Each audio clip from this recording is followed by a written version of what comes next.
Welcome. Hello, Midwest Anime Podcast. Midwest Anime Podcast. Episode whatever it is. I'm Caleb. Andrew. It's episode whatever it is. It'll be in the title. You guys can figure it out. We've never been able to keep track of how many episodes we had after the first one because our counting abilities are meh. Yeah. Yeah. Yeah, I mean, Plus, we record them like once a week, so yeah, we record two or three episodes per week. There's a lot to remember, and then the reaction videos. It all kind of jumbled together. And yeah. Sometimes I'm surprised I can even keep up with what's supposed to come out when. Like, I'm surprised that I'm not surprised at all. I do zero of the work behind the scenes. yeah, I just provide the couch and the table. You're the pretty face. One of us had to do it, and it wasn't going to be you. Maybe it's Frankie. Where's Frankie? Right there. Anyway, we have moved on from Sword Art Online. Finally. For now, until the third season gets a dub. Yep. And that's okay. Yeah.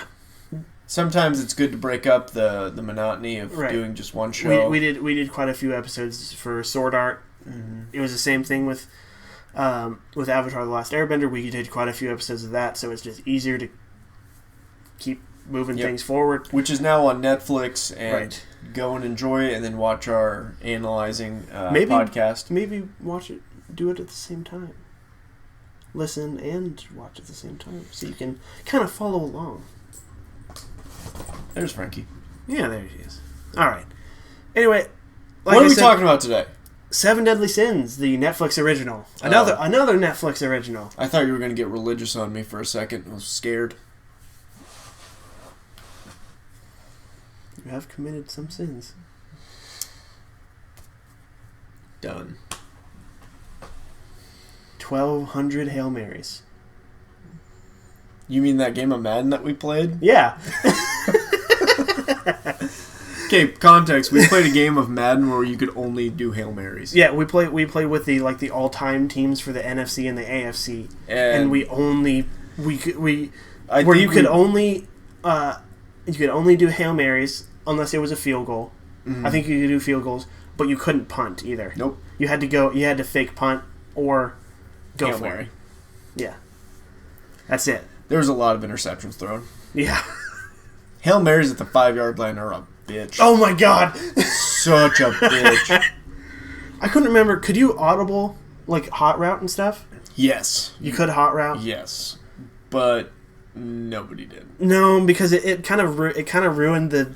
Because if you do... Okay, so the cheat... Okay, for those of you who don't play Madden, the ultimate cheat code for a Hail Mary is if you have 3 guys on one side, 1 guy on the other side, you have the far outside guy run a slant while the other 3 go straight vertical, and that guy cuts underneath. It's an easy 40-yard gain. I'm sorry, but it's the cheat code. And then depending on how good of blockers the receivers are... Yeah, one juke move and you're scoring. Yeah.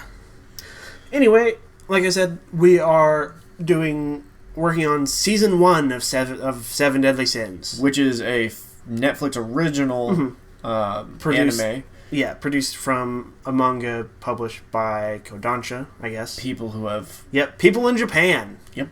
Yes. That are good at making interesting. Yeah. Wow. Can't talky hard today. Yeah. But... It's a phenomenal show. Mm-hmm. I really... It's probably one of my top 5 animes. Technically Season 4, but we're going to refer to it as Season 3 for just as far as combining, because Season 2 is 4 episodes, so yep. So it's going to be easier. So what we're going to do is we're going to do Season 1 this episode. Right. Next episode we'll do Season 2 and 3. So Season 2 is a 4-episode mini-series. It essentially just sets up Season 3. Yeah. And then Season 4 is currently airing in Japan. Which I very much appreciate the fact that they made a Season 2 with that little, like, exposition to start Season 3. That way you weren't just like, hey, war's going on. Yeah. Spoilers. I didn't say what. All I said was war's going on. Still. How's that a spoiler? I didn't say, like important stuff. Yeah, but anyway, season 1, we come across Meliodas in the Boar's Hat Tavern, With a talking pig named Hawk. the captain of the Order of Scraps Disposal, Top 5 most important orders of all time. the greatest order to ever be established. Mm-hmm. And we meet the Rust Knight, Right. also known as Princess Elizabeth, who... The third princess of Leonis. Lioness. It's Leonis. Lionese. Lioness? Already said that. Leonese. There you go. There's a new one. Okay, cool. Anyway, we get a brief look into Meliodas' backstory at the beginning, and we find out that Meliodas and Elizabeth have the same goal is to reconvene the 7 deadly sins, which are an accumulation of oddities, basically, Right. that are OP as fuck. Correct. I mean, that's pretty.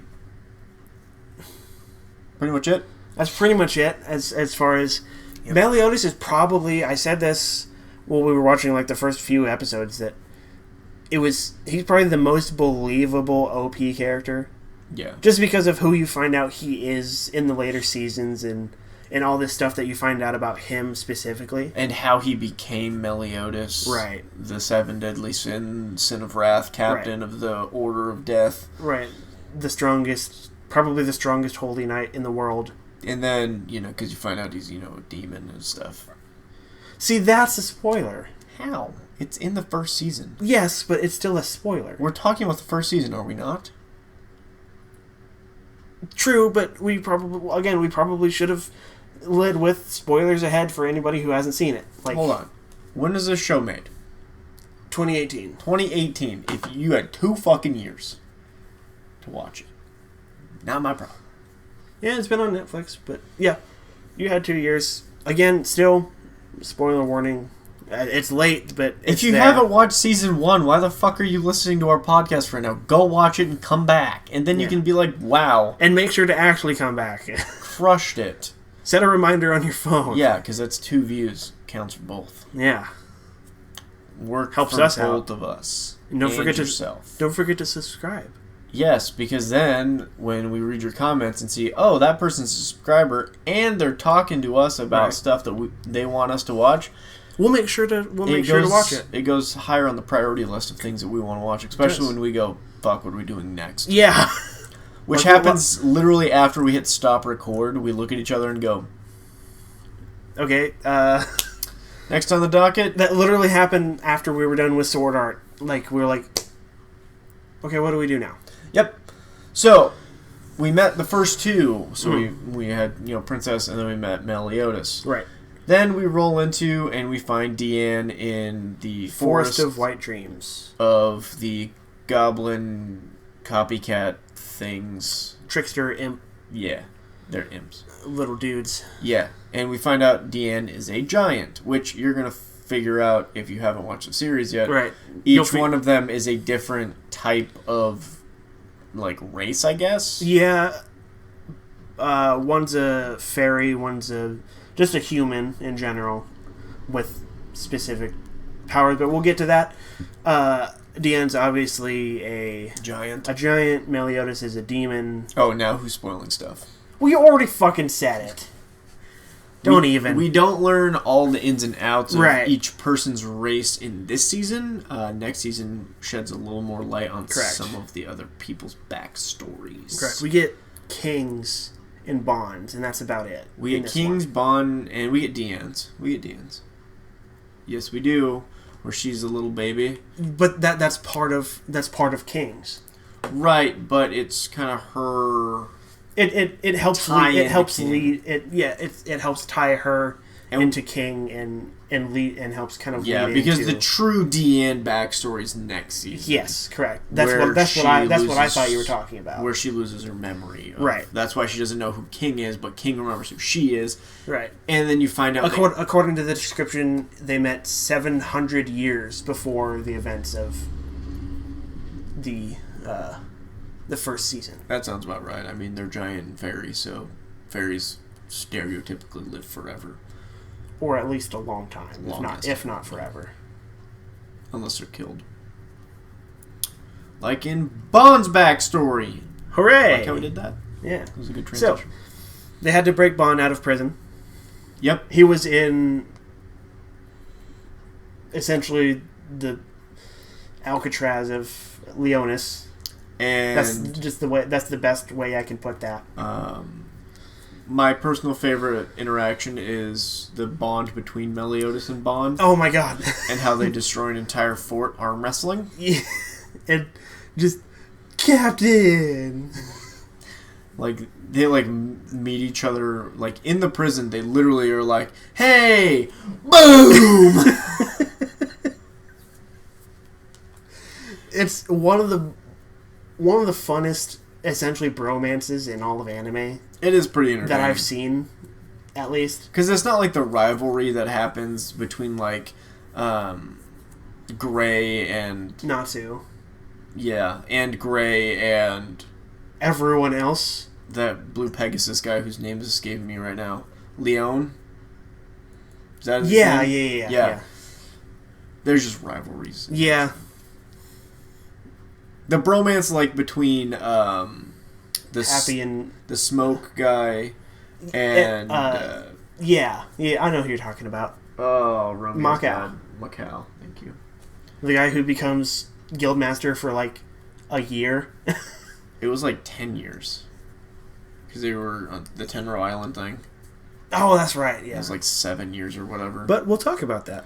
Fairy Tales down the pipe. Yes. Not for a while, because... There's so many. We might This- do like season and then do a couple other things and do another season, do a couple Yeah, other things. we'll split that up. Because fuck, if we we'll did co- 9 we'll- episodes we'll back to back to combine- back to back to back to back to back, you guys would kill us. Yeah, we'll combine, like, the first 2 seasons, maybe. It may be arcs based, it may not be necessarily episode and season based, depending on... Yeah, because we don't...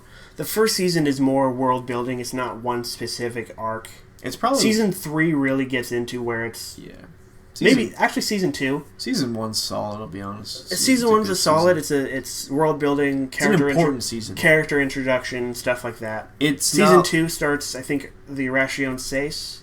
The first time. No, that's... I thought Season 2 was Jalal and the Tower of Heaven. No, that's the very end of Season 1. I don't remember everything, alright? It's been a Yeah, long time. well, yeah, that's why you have me, because I remember these things. Because you're a nerd. Haha, got him.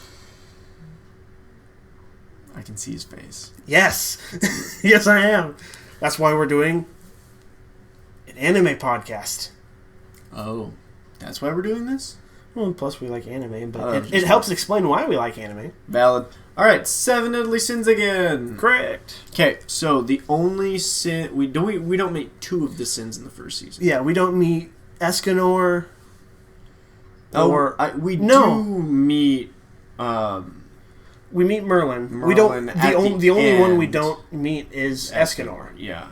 Merlin is very deep into the first season. Like, the last Yes. 3 episodes you meet Merlin. Yeah. And for the first episode and a half she's in there, you don't know it's Merlin. She's just an old hag. Again, spoilers. Well, my bad. it's just no. It's not. She's not an old hag. She's just covered in robes. Yeah, like, she looks like a hag advisor and Yeah. not actually this, like... of what you would think Merlin essentially would be, kind of an old, like, hunched over old. The Wicked Witch of the Woods. Yeah. But turns Which out... I kind of like making Merlin a woman. I don't know why. It just, I think it's a good contrast to Meliodas. And Meliodas and the true Arthurian legend. Please elaborate on Well- what the fuck you just said. Well, the whole show is based in Arthurian legend. It's Britannia, King Arthur, Okay. that kind of stuff. Okay. I'm not as well versed as you are apparently in this, and I didn't know you were well versed in this, so please do tell. Well, Arthurian legend is the story of King Arthur, the Knights of the Round Table. Merlin. Yes, I understand that part. Merlin is an old man wizard. Like, that's... I don't know that. Yes. He's an old man.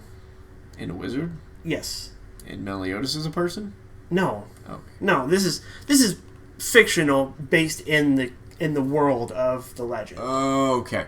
So, let me explain this in a way that you're not going to understand, because it's my brain, and my brain doesn't make any sense. Okay.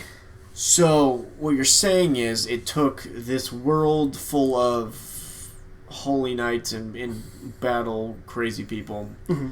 And stuck it right in the middle of... And then you have King Arthur the land. Arthur thing on the side, and then it's just like, we're just going to kiss these two on the edge. They merge. Well, they don't really merge, because they don't really go all the way to... They don't go into... Yeah. Well, they go to Camelot, but they don't... Right, but it's only more like a tower defense mission, and then they get the fuck out. Yeah, they don't go full into Knights of the Round Table or Guinevere or anything like that. Guinevere is King Arthur's wife. I'm aware. I'm just impressed at your knowledge right now. Yeah. I'm just taking a moment to appreciate that. Yes, yeah. Well done. I'm smart. I know things. I never said you weren't smart. I just didn't think that you're smart. I'm smart. I know. No. Yeah. You tell that microphone. Yeah. I'm dare you insult his speaking to the intelligence. microphone specifically. I'm smart. I know things. Be nice to the dog. She's gonna fucking lose her mind. She's a chihuahua. They have 2 settings. Quiet and full-on fucking rage. Yeah, she's fine right now. That's when you know it's the calm before the storm. Yeah. I may have fucked up. But, back to it. Where were we? Something about Camelot. Yeah, we were talking about Merlin. How Right. having her as a female instead of a decrepit old man. I think it helps with the storyline is you have 3 females that play a major role in the show. Yeah. I do appreciate that a lot. Also, we need to talk about the elephant in the room, as in the giant boar's hat pig. Oh, yeah. Hawk's mom. Hawk's mom. Hawk's mom is amazing, and I don't know... A giant green pig. I don't know why Hawk can talk and his mom can't. Yeah, I don't know. But his, Magic? I guess. Maybe that little ear tag on Hawk is magic and allows him to speak. No. Wait. No? That little metal ear tag? You don't think that that's magic and could allow him to speak? No, I think that's from when he was, like, livestock, and so they gave him an earring. Or he was a pirate once, because I feel like he's dressed up like a pirate sometime in the show, and I wouldn't be surprised. I'm 100% sure he has, now that I'm thinking about it with an eye patch and everything. I know he dressed up as the Rust Knight, and it was fantastic. Yes. Because he had one of the legs, like, up on his tail.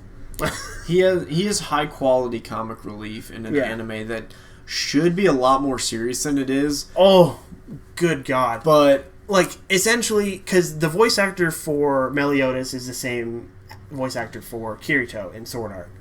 I made the joke that that Kirito essentially traveled back in time, grew shorter, dyed his hair blonde, and became a pervert.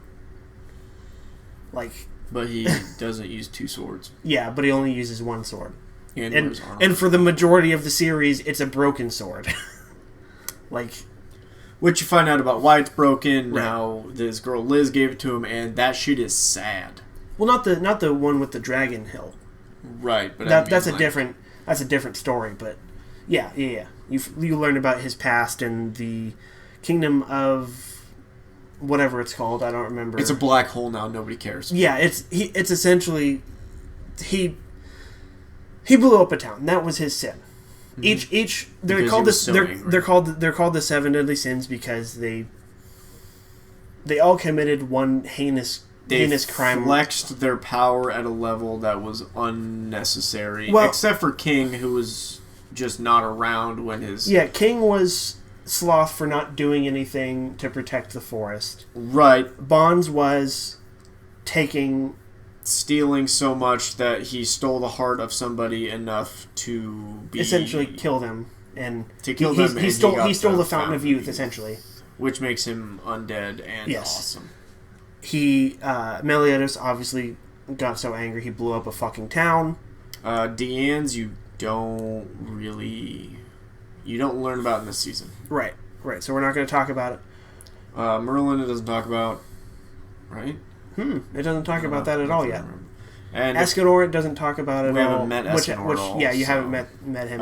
Gother, that's season 3 that we learned about Gother's past. Yeah. You don't learn Which anything about him. big ass plot twist when you learn about Gother's past. Oh, jeez. Good lord, it kicks you right in the pants. Yeah, Unexpected. yeah, very much so. Except for when you have a little twat employee with you that spoils it for you, and then you beat them up. Oh, yeah, I forgot about that. That you got it spoiled for you. Yep. Totally took away the fun out of it. Was still, like, compelling. Yeah, yeah. But also, you're just like... When there are honestly some spoilers that make you want to watch it. Because you want to be able to see it. Obviously, you'd prefer to see it with your own eyes. You'd like Right. to see it unspoiled. But sometimes with spoilers, there are certain types that kind of make you, oh, I really want to see that. That sounds really cool. 2 words. Full counter. Full counter, yes. That's all you need. That's all I need to know. Meliodas' Ultimate attack. Ultimate ability. Well, no. His Okay. it's his main ability, and then he has like the ultimate ability where he takes in all the damage dealt to him, and then Gives it back and then- twice as hard. and then bounces it back twice as hard. Yes. Yes. Which is how he beats Bon during the fighting festival to get Diane's Gideon back, her sacred treasure. Gideon is also a dope name. Right, and then that's how he beats the main, essentially boss, the main villain, The Hendrickson. Yep. Well, defeats is a strong word. Beats him for Yep. he beats him for now. Yep. We're not going to go any further because Nope. it's the next season. So, we learn about how corrupt the Holy Knights are. So, the beginning of the show, you're all convinced that the main Holy Knight, like, what is he called? Like the Holy Knight Emperor or something like that? The The Holy chief- Knight Captain. The Chief Holy Knight or whatever. Yeah. The Grand Holy Knight. Yeah. Holy what- Knight Grandmaster. That.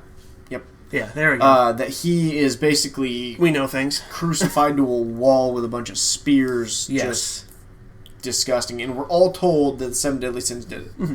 And you're going, And through almost the entire Jesus. and through the almost entire season, You're convinced of it. You're convinced of it. You're like That there's- for whatever reason, you're through the It's whole season. that. You're like, okay, why did they do it? Why did they do Right. it? Why did they do it? What and happened? you're like, why are we following the bad guys in this story?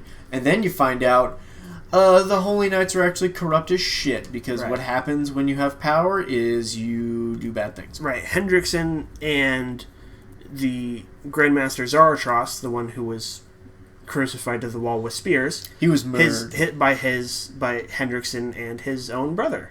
Yep. Who then both took over and became Essentially Grand Holy Master Knights. Grandmasters, yeah. Yep.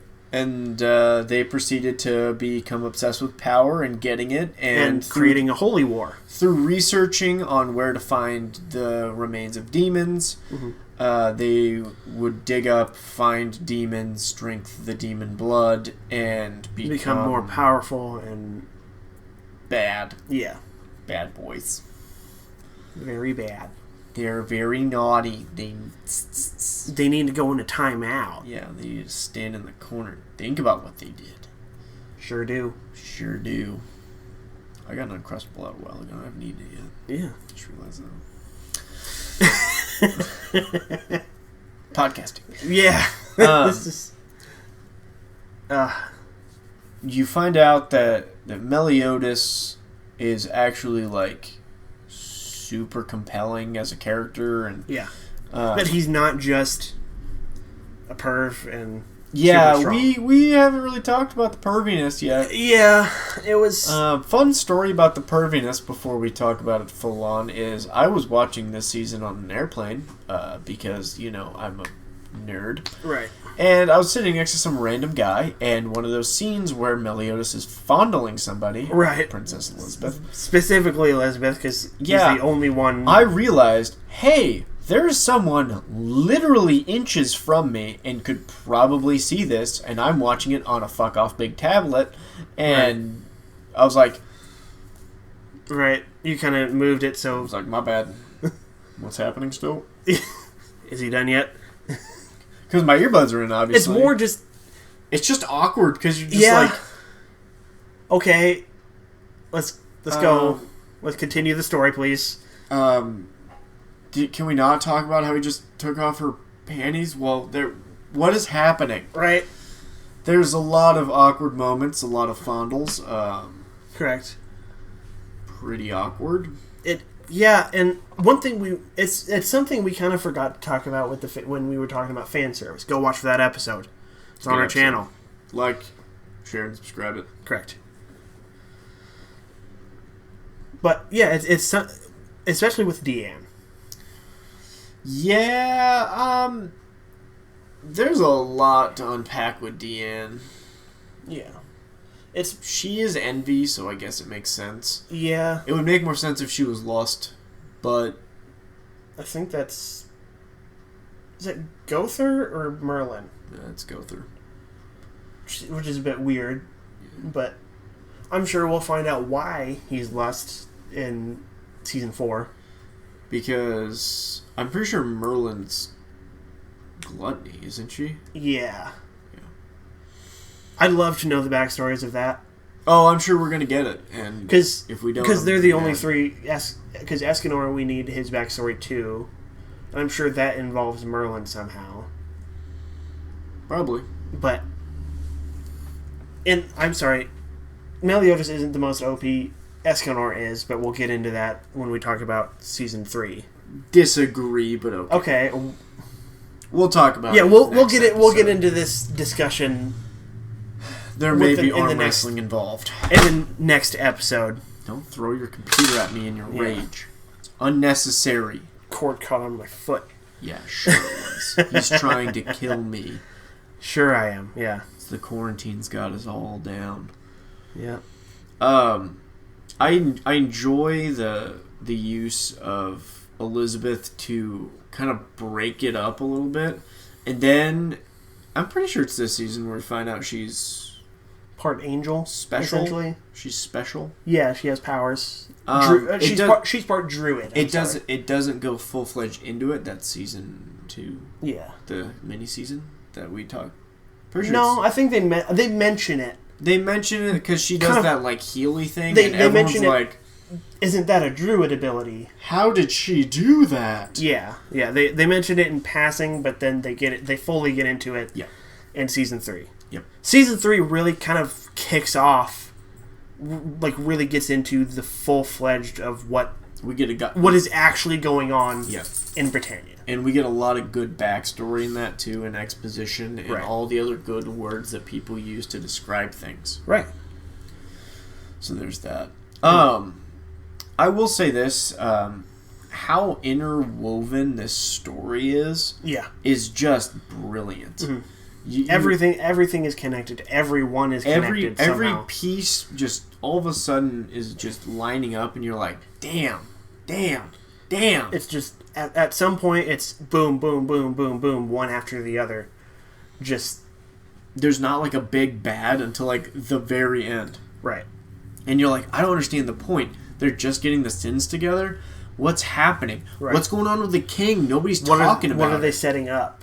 Yeah, it keeps you on your toes. Yeah, and that's what I really appreciate about. I think that's what a good show, just in general, not necessarily anime, but for the purposes of this podcast of anime, right? It's what a good anime does. It keeps you on your seat. It may not necessarily have all the answers right away. It might not just completely close everything out. It allows you to kind of speculate, to imagine, to kind of think about, where are we going next? What's wrong with this picture? Why is this story? Why am I being told about? Why do we keep referencing this town where all the holy knights were killed? Right. In one night. Why do we keep referencing that? Yeah. What's so important about it? Right. Why do we keep? What's the point in this Gilthunder guy? Right. Because at first who is he? You're like, oh, this is just this pink-haired dude who knows Meliodas really well. Stabbed a sword into the ground. Right. Also, the spear throw back at him. Beautiful. Misses him just by. And then you find out that Gilthunder is the son of Grandmaster Zaratros. Yeah, and he helped Meliodas helped train him, kind of, and was Right. kind of like his He was his mentor, kind of idol, essentially. Yeah, and then you're like, oh, he has been completely corrupted mentally, and then Right. when Gil Thunder finds out the truth, then all of a sudden he's like, hey, Meliodas, I'm with you guys now. Right.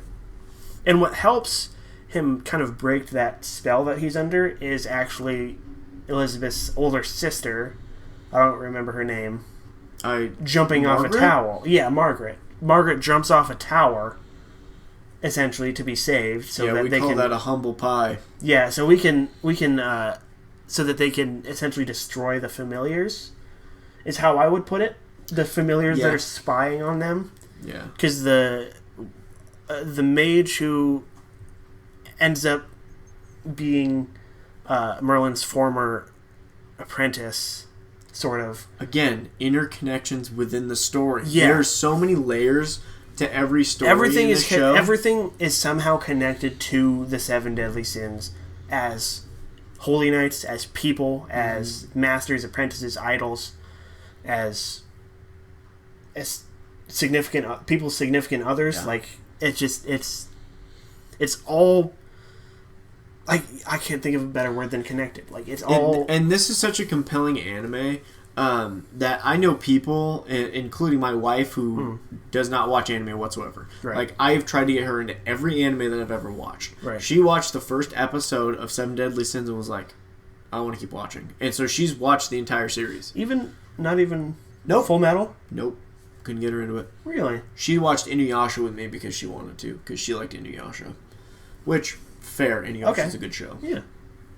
No, she didn't want to watch Everyone Rurouni likes Kenshin Shippo. or.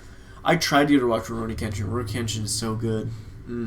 I think part of the problem with like Full Metal is that it kind of starts off a bit slow. That's the thing, is If it doesn't, Seven Deadly Sins hooks you from episode 1. yeah, 100%. Because at the very end you find out, oh, that's Meliodas, and you're just like, Which to Full Metal's credit, it really hooks you in season 2, not season 2, in like episode 2 or 3. yeah. When you find out, okay, why is Al in a suit of armor? Why does Ed have an automail arm? Like what happened here that You learn about the alchemy stuff. yeah, you learn more about who these characters are. I think Then you get the Mina stuff. yeah, we'll get into it when we do a Full Metal Alchemist series. Yeah, I think what which I'm sorry, but I love the shirt that's out there of it's Mina and her dog with the it's a transmutation circle behind them, and they're doing the the Dragon Ball Z. Yep, I've seen it. It helps make light of all that, but it's fantastic. Um, I love that shirt. One of the guys in the MMO that I play, you can share what are called symbol arts. You basically just share like a picture above you, and he goes, I don't know if any of you guys watch Full Metal, but I'm sorry for this, and then shared that out, and I was like, son of a bitch. Oh my god, we'll put it. It's a terrible day for rain. Just like, I think I texted that to you when I was rewatching Full Metal. I texted you a GIF of the "It's a Terrible Day for Rain" with Colonel Mustang. yeah. But Colonel Mustang. that We're getting off track. Yes, we are. We keep doing this. What the hell? The difference between, but I will bring us all back with this. Okay. So the difference between Full Metal and this is like this is Netflix produced, so like you Right. don't get a lot of episodes. So Full Metal had like It was 5 parts. There was like 25 episodes per part. right, and It for was so in depth. It was so for this Netflix show, you're like, okay, we have to build a world, we have to do it quickly, and you've got 26 episodes to do it. right. Enjoy. Like, they didn't know, and so like once they saw the success of the first season, they're like, all right, we need something content-wise to push out. That way, people don't come banging on our door saying we want more of Seven Deadly Sins. So they put out a movie. So they gave us the little 4-episode mini-season Right. also. And then that gave them time to prep for Season 3, and Season 3's gone extremely well. Right. Season And 4, I'm Again, pumped to see. it's airing in Japan. I've seen some of what happens in it. It's awesome. It's going to be dope. It's gonna be fantastic. just because I'm not going to spoil anything about it Okay. because I don't know any of the context to it, but yeah, it's fantastic. It's going to be great. Okay, let's do best fight of the first season. Best fight of the first season. Weirdly enough, it's King versus Helbram for me. That was a compelling the fight. last time. That was a compelling fight. And that's part of why it's so good to me. Is it's not just the fight sequences and stuff like that are amazing, but it's the story told with the fight of King, of who Helbram is, of why Helbram being essentially a puppet is so devastating to him. Why? I mean, it's compelling stuff. Yeah. I'm torn, honestly, because your brain goes to, well, everyone loves a good backstory fight, and right. Bond fighting the demon off, the red demon off was yeah, but that's quick. It was good, and the conversation happened during it where you see him break basically as a person, right? Because of his heartbreak and pain, right? It's tough because the Hendrickson fight's good. There's a lot of good fights. I really the Arthur and Meliodas versus Hendrickson and Gil Thunder fight is really good because there's a lot of suspense there as to because what's Gil Thunder gonna do? Well, what's Gil Thunder gonna do? Hendrickson overpowers Arthur quite a few times in that fight where it's like, oh shit, yeah, because Arthur's the essentially the Holy Knight Grandmaster of Camelot. He's not the king in this story. Right. He's not technically like a holy knight though. No, he's the Grandmaster of Camelot. He is, but he isn't because he doesn't have that OP charge powers. Yeah, he has. Maybe he is the king. I don't know. Because he has Excalibur, he has the golden armor, he has the... But also he could just be a decorated guy. Yeah. Kind of a thing. Yeah. Favorite character of Season 1? And you can't pick Meliodas. Bond. Okay, yeah. We were all going to say Bond. Yeah. Bond's amazing. Everyone loves Bond. Other than Bond, again, I'm probably going to say King. I'm not a big King guy. I really like his, his backstory and... his kind of character development into I'm not going to run away anymore. Yeah. And kind of the continuing character development into season 2, season 3. His relationship Holy with Weapon. Yeah. So dope. Chastity Foal. Yeah. All of its different configurations. Yeah. So cool. It's pretty great. If I had to pick somebody other than Bond, Hawk is an easy pick, right. But I won't go there. I'm going to go with... I'm trying to go with something that's not conventional. Okay. I do really like Gil Thunder's character. I was just about to ask if it was Gil Thunder. I really like Gil Thunder's character. Yeah. Because he has that same kind of... He's kind of a douche in the beginning. Yeah. And then he... But I think... opens his eyes to the world, and to kind of see that, it's really dope. And part of what makes this good is of us rewatching it is knowing all the inner workings of what's going on behind the scenes, what's actually happening. So with it's one of those shows that if you know the ending, it kind of it improves it a little bit. It does improve it because then the words mean more, the references mean more. And him telling Meliodas, "I am now stronger than any of the 7 deadly sins." Okay, I'm sorry, this just came up. It for Avatar: The Last Airbender just came up on my screen, and it says superhero. That is hilarious that they would put Avatar: The Last Airbender as a superhero. The weird they've gotten weird tags recently. They've put a fear tag in a lot of stuff. I don't know why. It's because Netflix is afraid everyone hates all the shit original content they put out. Well, and there's. There's a meme I saw that it was there was fear and sexual themes or something like that, and it was the same. They were both on the same show, and it was I'm scared and horny. The hell? That's funny. All in all, just compelling show. We glossed over a lot of stuff. Yeah, but it was more. We wanted to hit the. We really wanted to make sure that we hit all the important points. The fights are great. The interconnection of the story, and a lot of the stuff we couldn't hit because it would spoil season 2. Yeah, and 3. And so go watch it. Yeah. Give us a like, subscribe. Be ready for our second part to this, where we go into seasons 2 and 3 simultaneously. Right. It's gonna get really good really fast, and you're gonna be like, man, I'm so glad they didn't spoil that. Right. And you find out more about the demon blood and all that, and you meet Escanor, the fucking bullshit amount of power that guy has. Yeah, it's okay. See you guys later. Peace.